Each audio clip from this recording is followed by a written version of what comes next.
देखिए, इससे पहली वीडियो में हमने आपको 2 वीडियो दे दी हैं और इससे पहली वीडियो में हमने पदार्थ की अवस्था के बारे में चर्चा की थी। अब देखते हैं क्या इस पदार्थ की अवस्थाओं को बदला जा सकता है। ठीक है, देखिए कैसे। तो यहाँ पर बेटा आप देख सकते हैं कि can matter change it's state, यानी कि क्या पदार्थ की अवस्थाओं को बदला जा सकता है। यानी कि कोई चीज बेटा आपके पास में सॉलिड है तो क्या वो सदा सॉलिड ही रहेगी, उसे लिक्विड या गैस अवस्था में बदल सकते हैं या नहीं बदल सकते हैं। तो इसी के विषय में चर्चा करेंगे। जिस तरीका से बेटा ये जो दूध है तो ये क्या है बेटा, द्रव है। दूध ये द्रव अवस्था में, तो क्या है सदा द्रव अवस्था में रहेगा।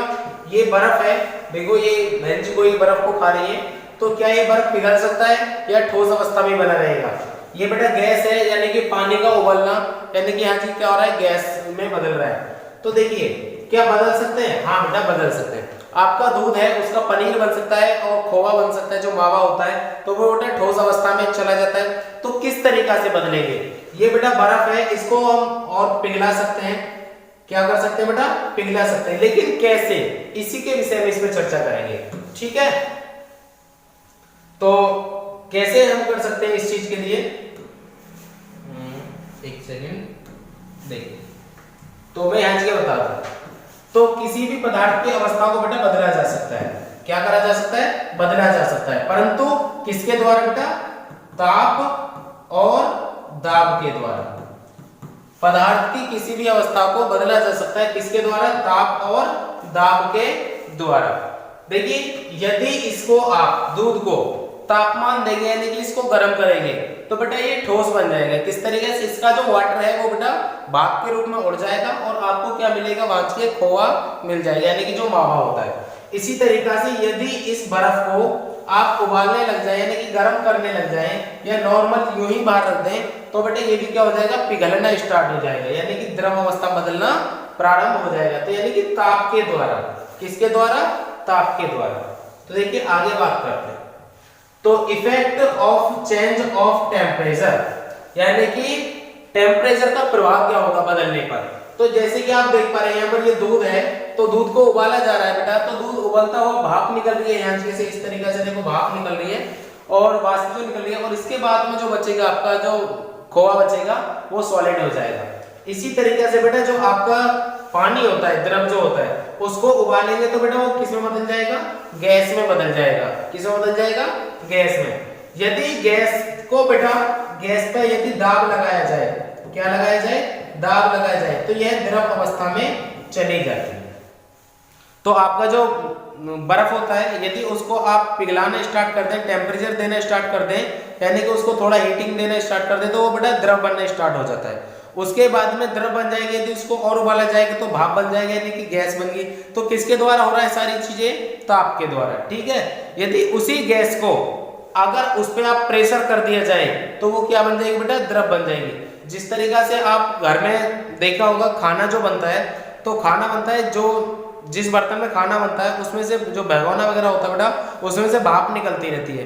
तो यदि उसके भाप के ऊपर अपने हाथ को हम रखते हैं तो हमारा हाथ गीला हो जाता है। ठीक है, थोड़ा नमी आ जाती है। इसी तरीके से उस पर कोई तस्तरी वगैरह ढकते हैं तो वो भी क्या हो जाती है, उस पर बूंद बूंद आ जाती है और वो नीचे गिरने लगती है। तो तस्तरी या हमारा हाथ उस पर क्या लगा रहा है बेटा, वो दाब लगा रहा होता है। ठीक है, तो ताप एवं दाब के द्वारा किसी भी पदार्थ की अवस्था को बदला जा सकता है। ठीक है, इस बात को नोट कर लेंगे।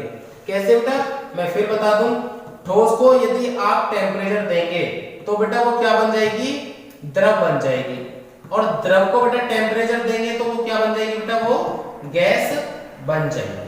ठीक है, ये स्थिति होती है कि ठोस से बनेगा द्रव और द्रव से बनेगा गैस। ठीक है, आगे बात करते हैं बेटा, ये मेल्टिंग पॉइंट। मेल्टिंग पॉइंट का मतलब समझ रहे हैं, जो आपका गलनांक होता है। क्या, गलनांक। गलनांक किसे कहते हैं, गलनांक देखिए कैसे, गलनांक मतलब किसी चीज का गलना या पिघलना। जैसे कि बेटा ये बर्फ है, तो बर्फ यहाँ पर क्या हो रही है बेटा, ये पिघल रही है। क्या हो रही है, पिघल रही है। इसी तरीके से घी है बेटा, ये भी पिघल रहा है। ये बेटा पारा है, जो थर्मामीटर में होता है, मरकरी बोलते हैं जिसे, ये भी क्या होता है बेटा, पिघल रहा है। यहाँ पर देखो ये कोई धातु है, यानी कि गोल्ड मान लो, जैसे सोना है तो सोने को पिघलाया गया है। इसी तरीके से जो बेटा आपकी आइसक्रीम होती है, जब ये थोड़ा बाहर यदि किसी डब्बे से बाहर निकाल देते हैं तो ये धीरे धीरे इस तरीके से पिघलना स्टार्ट कर देती है। तो आखिर ये पिघलने को कहते क्या है? तो इसको इंग्लिश में क्या मतलब साइंस की भाषा में गलनांक बोलते हैं, यानी कि गलने वाला अंक। तो देखिए कैसे इसकी डेफिनेशन, जिस न्यूनतम तापमान पर कोई ठोस पदार्थ पिघलकर द्रव अवस्था में परिवर्तित होना प्रारंभ करता है वह उस ठोस पदार्थ का गलनांक कहलाता है। ठीक है, जिस तरीके से बेटा जो जल का गलनांक होता है वो 0 डिग्री सेल्सियस होता है, जो बर्फ होती है बेटा, बर्फ का गलनांक कितना होता है? 0 डिग्री सेल्सियस। ठीक है, आगे बात करते हैं। देखिए फ्यूजन बोले तो बेटा यहाँ विस्तरण की बात होती है, यानी कि ठोस अवस्था का किसी द्रव अवस्था में जाना क्या कहलाता है बेटा? उसको फ्यूजन बोलते हैं। क्या बोलते हैं? फ्यूजन। यानी कि किसी ठोस पदार्थ का द्रव में बदलना क्या कहलाता है बेटा? फ्यूजन, यानी कि संलयन बोलते हैं वैसे हिंदी में से। क्या बोलते हैं? संलयन। देखिए बर्फ का गलनांक 273.16 केल्विन। 273.16 केल्विन का मतलब क्या बेटा? 273.15 केल्विन में होता है, यानी कि ये 0 डिग्री सेल्सियस के बराबर होता है। 0 डिग्री सेल्सियस बराबर होता है 273.15 केल्विन के। गलने की प्रक्रिया अर्थात ठोस से द्रव अवस्था में परिवर्तन करना क्या कहलाता है बेटा? इसको संलयन कहते हैं। बर्फ का गलना यानी कि गलने की प्रक्रिया क्या कहलाएगी? संलयन कहलाएगी। जिस तरीके से चॉकलेट है बेटा, चॉकलेट क्या होगी? पिघल गई, तो ये भी क्या हो गया? संलयन हो गया, यानी कि फ्यूजन हो गया। इसी तरीके से ठोस को सॉलिड हमारा बर्फ था और ये किसमें बदल गया बेटा? गैस में, या सॉरी द्रव में। ठीक है, ये भी क्या है? संलयन कहते हैं इसे। ठीक है, यानी कि गलने की प्रक्रिया क्या कहलाएगी? संलयन कहलाएगी।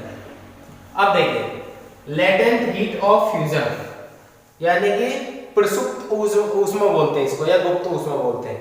यानी कि किसी 1 किलो बर्फ को, क्या 1 किलो बर्फ को पिघलाने के लिए, यानी कि द्रव अवस्था में बदलने के लिए जितनी ऊर्जा की आवश्यकता होगी वह उसकी गुप्त ऊष्मा कहलाएगी ठोस की। ठीक है, देखिए कैसे क्या चलेगा।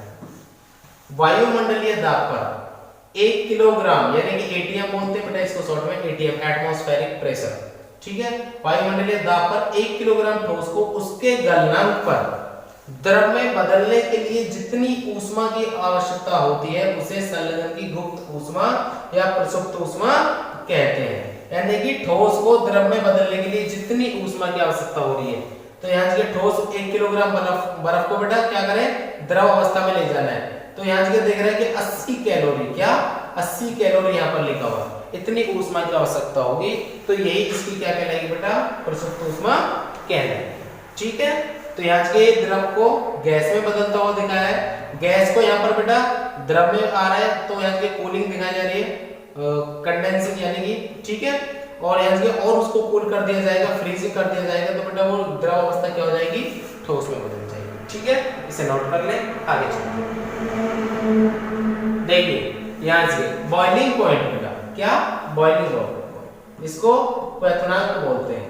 क्या बोलते हैं? क्वथनांक। बॉइलिंग पॉइंट का मतलब होता है बेटा जिस ताप पर कोई, क्या जिस ताप पर कोई जो आपका द्रव है वो उबलना स्टार्ट करता है, उसको उसका क्वथनांक कहते हैं। जिस तरीके से बेटा यहाँ पर आप देख पा रहे होंगे कि ये मिल्क है, क्या है? मिल्क है। मिल्क को डाला जा रहा है, उसके बाद में मिल्क को बेटा धीरे धीरे उबाला है। उबालने के बाद में जैसे ही इस अंकल जी की निगाह जो थोड़ी चूक हुई बेटा, इसी तरीके से दूध निकल गया, यानी कि आज उबलना स्टार्ट हुआ और उबलने के बाद में दूध निकल गया। तो जिस टेम्परेचर पे ये दूध उबलना स्टार्ट हुआ वही इस दूध का बेटा क्या कहलाएगा? क्वथनांक कहलाएगा। जिस तरीके से जल को बेटा उबालते हैं तो यह 100 डिग्री सेल्सियस पर उबलना स्टार्ट करता है, तो इसीलिए जल का जो क्वथनांक होगा वो कितना होगा बेटा? 100 डिग्री सेल्सियस होगा। ठीक है, इसी तरीके से जो देखो ये पहाड़ी पे जो मतलब बर्फ के पहाड़ हैं बेटा, ये धीरे धीरे क्या होते हैं? ये पिघलते हैं, जो कि हमारा द्रव के रूप में दिखते हैं, और उसके बाद में क्या होता है कि बादलों के रूप में बरसते हैं, यानी कि जो कि भाप के रूप में कहलाते हैं। तो इसकी डेफिनेशन लिखनी बेटा आप लिख सकते हैं इसकी डेफिनेशन। वायुमंडलीय दाब पर वह तापमान जिस पर द्रव उबलकर वाष्पित होने लगता है उसे उसका क्वथनांक यानी बॉइलिंग पॉइंट कहते हैं। और जल का क्वथनांक आपको यहाँ दिख रहा है 100 डिग्री सेल्सियस होता है। ठीक है, आगे देखिए देखिए वाष्प दाब किसे कहते हैं, क्या वाष्प दाब किसे कहते हैं, देखिए एक सेकंड, वाष्प दाब। देखिए जिस तरीका से मैं यहाँ पर एक बर्तन बना रहा हूं, इस तरीका से ये एक बर्तन है और बेटा इसके नीचे क्या है कि आग चल रही है और इसमें बेटा क्या भर दिया जाए, इसमें इस तरीका से पानी भर दिया जाए, ये मैंने इसमें पानी भर दिया। अब क्या होगा बेटा, जब इसमें पानी भर दिया तो पानी बेटा उबलना स्टार्ट होगा। उबलने के बाद में अब बेटा क्या है कि मैं इसको ऊपर से कवर कर देता हूँ। मैंने किसी बर्तन से क्या कर दिया, इसको कवर्ड कर रखा है, इस बर्तन को ढक दिया, ठीक है, इस तरीके से ढक दिया। अब बेटा क्या है कि इसमें नीचे से हीट हमें दी जा रही है, तो इससे जो भाप निकलेगी, इससे भाप के कण इस तरीके से निकलेंगे जब ये उबलना स्टार्ट होगा। और मैंने बताया जल का जो क्वथनांक होता है वो 100 डिग्री सेल्सियस होता है, तो इतने टेम्परेचर पे ये जल उबलना स्टार्ट होगा। तो बेटा इसके बाद में क्या होगा, ये ऊपर दीवार से टकराएगा, जो भी आपकी प्लेट वगैरह इस पे रखी हुई है टकराएगा, और टकराने के बाद में ये जो कण है, क्या ये जो कण है बेटा, ये ऊपर से प्रेशर मारेंगे किस पर, इस द्रव पर, तो इसको क्या कहते हैं बेटा, वाष्प दाब कहते हैं। जो ऊपर से प्रेशर इस द्रव की सतह पर लगाया जा रहा है उसको क्या कहेंगे, वाष्प दाब कहेंगे। तो यहाँ पर देख रहे हैं द्रव व वाष्प की साम्य अवस्था, क्या द्रव व वाष्प की साम्य अवस्था, एक सेकंड, तो द्रव व वाष्प की साम्य अवस्था, जब बेटा इसमें पानी भरा हुआ है, एक सेकंड, ठीक है, और इसमें नीचे से हीट दी जा रही है, ठीक, इस तरीके से, और इसमें से ये निकलने वाली भाप है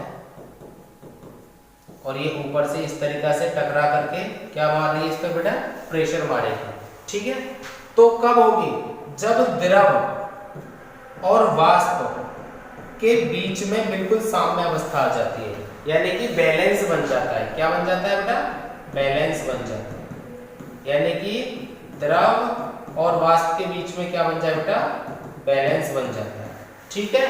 तब क्या होता है, द्रव व वाष्प की साम्य अवस्था पर द्रव की सतह पर वाष्प के अणुओं द्वारा लगाया गया दाब, जिसके फलस्वरूप द्रव की सतह से अणु वाष्पित हो जाते हैं। इस तरीके से जो दाब लग रहा है, द्रव की सतह से वाष्प के अणु इस तरीके से वाष्पित होकर के ऊपर जा रहे हैं, उसका वाष्पन यानी कि वाष्प दाब कहलाता है। साम्य अवस्था ऐसी अवस्था को कहते हैं जब द्रव और वाष्प तथा वाष्प से द्रव समान रूप में परिवर्तित हो जाते हैं, यानी कि जब द्रव, सारा द्रव तो वाष्प बन गया हो और एक बार सारी वाष्प पूर्ण रूप से द्रव बन गई हो, इसको क्या कहते हैं बेटा, साम्य अवस्था कहते हैं, यानी कि दोनों की तरफ क्या हो जाता है, बैलेंस हो जाता है। जिस तरीके से बेटा आपने देखा होगा, जब आप किसी भी दुकान से सामान को लेने जाते हैं तो आप तराजू के दोनों पार्ट को क्या देखते हैं बेटा, बराबर देखते हैं, वही साम्य अवस्था।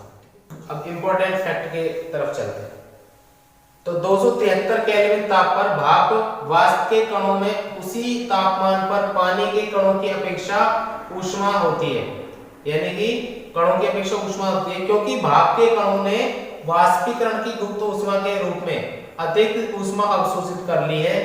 इस कारण गर्म जल की तुलना में भाप से जलना अधिक कष्टकारी होता है। मतलब कि ये होता है कि भाप से जलना, यानी कि अगर भाप से या गर्म पानी से कोई व्यक्ति जलता है तो उसमें कौन ज्यादा खतरनाक होता है, उसके विषय में बात है। तो भाप से जलने वाला व्यक्ति, यानी कि भाप जो होती है बेटा वो ज्यादा खतरनाक जलाती है द्रव की अपेक्षा, ठीक है। क्योंकि उसमें क्या होता है कि भाप ने ऊष्मा जो है द्रव, मतलब कि एक तो कंडीशन है बेटा यहाँ के द्रव को उबालने में दी गई ऊष्मा है, ठीक है, द्रव को उबाला जा रहा है, और जो बेटा भाप है तो उसने तो द्रव में भी ली है ऊष्मा और जो भाप में बदला है उसमें, तो इसमें तो डबल ऊष्मा है ना भाप में, इसलिए भाप से जलना ज्यादा कष्टकारी होता है, ठीक है।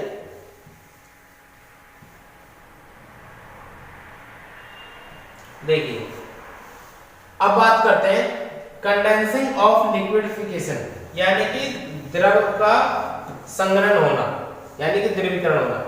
वह प्रक्रम जिसमें पदार्थ गैस अवस्था से द्रव अवस्था में परिवर्तित होता है उसे क्या कहते हैं, संघनन या द्रवीकरण कहते हैं। जिस तरीके से बेटा आपके किसी बर्तन में पानी जो उबल रहा होता है, क्या बर्तन में जो पानी उबल रहा होता है, ठीक है, तो उसको उबाला जा रहा है और उसको उबालने के बाद बेटा वो क्या बन रहा है, भाप बन रहा है। क्या बन रहा है, इस तरीके से भाप बन रहा है।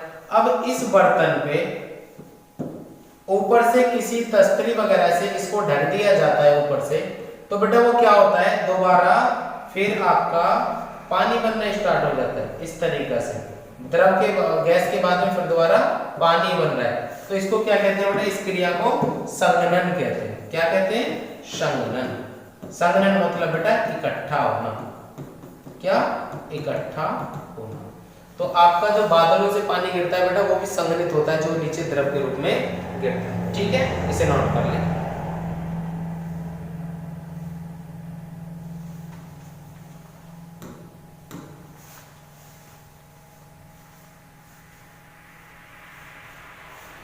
ठीक है बच्चों, तो इस क्लास को यहीं ऑफ करते हैं और इससे अगली वीडियो में जो शेष चैप्टर बचा है उसको आप तक प्रोवाइड कर दिया जाएगा। तब तक के लिए बाय बाय, जय हिंद।